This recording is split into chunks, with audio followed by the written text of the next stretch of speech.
Mr. Kidd. Yes, yes. All right, so we just finished Yeah. our show. Okay. And again, I just cannot reiterate how excited I am to have had you in studio along with your team from I Am Resilience. What are some things you want to leave with the people? What are some highlights you think we really touched on today that should resonate with the folks? Sure. The first thing, first and foremost, always is that wrongful convictions in America are real.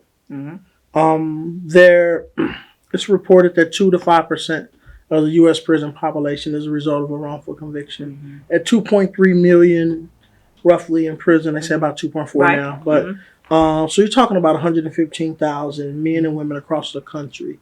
If we divide that into 50 states, if we just break it down to even 100,000 and take the 15 off, and then divide it by 50, you're talking about over 2,000 people in each state. If that was the case, of course, each state. So over 100,000. Absolutely. So for me, the takeaway is that wrongful convictions are real. They're not as rare as we like to believe that they are. So that's a strong takeaway for me.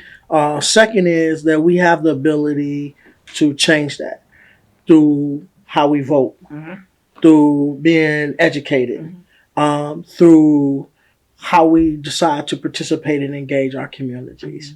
There's real changes that can be made. I have a platform for that alone, just how we can actually change things that we can do in a real concrete way.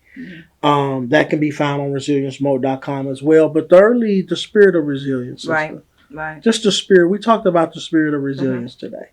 And I think that we all possess the ability to be resilient. Again, I thought that I was telling my story. Quickly dawned on me that I was telling everybody's story. I just was willing to use my voice and be courageous enough to speak. Right. To be able to speak. And so I just want people to know that I Am Resilience is them too. Right. They can easily, in fact, we have I Am Resilience gear that's coming up where they can identify with their own resilience and it's something about that when you say I am resilient. Right. There's something emboldening about that, empowering about that. There's something that says that scares no away, that scares resistance away, that pushes obstacles out the way when you say I am resilient. And that's not fluff to me. That's real. And the reason why it's real is because I'm here. Exactly. Less than 1% ever make it out of the prison population once they're convicted. Less than 1% are ever successful. And everybody told me, Rick, what makes you think you're going to be different? Right.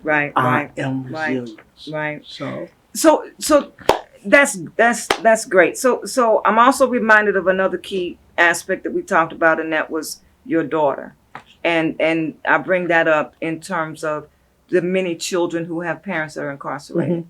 And resilience, desire, and efforts to also have an impact with that group is phenomenal.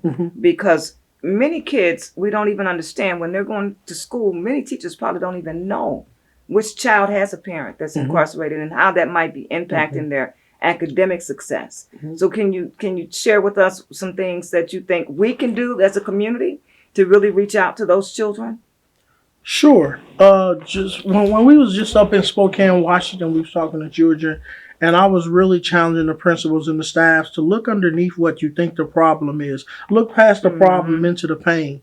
How you know they're not going through some pain? Right. How you know they ain't dealing with an absent father or a mother that's dealing with addiction? All you saying is the problem. Right. All you saying is that this juvenile is delinquent. But what about this juvenile being in distress or despondent because what you said a parent is not there? And so my advice for communities like that from that angle of community engagement is be careful.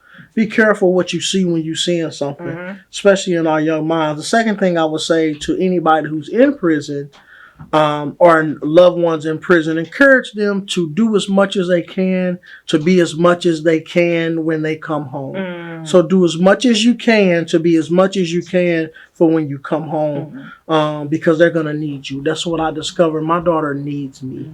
And I'm so glad that I worked on myself in such a way that she could benefit from having a whole and a well dad. That's what we also teach with resilience, wholeness, wellness, dedication, disciplines, because they're going to need to benefit from the wholeness of a man or the wholeness of a woman. Right. That's what I would say. Okay. Well, thank you so much again for joining us on the Justice sister. Beat Talk Show. You're welcome. And you guys catch us every Saturday on Facebook Live.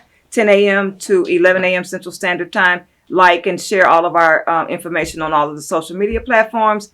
And we'll be back again on next Saturday, March 7th. Take care.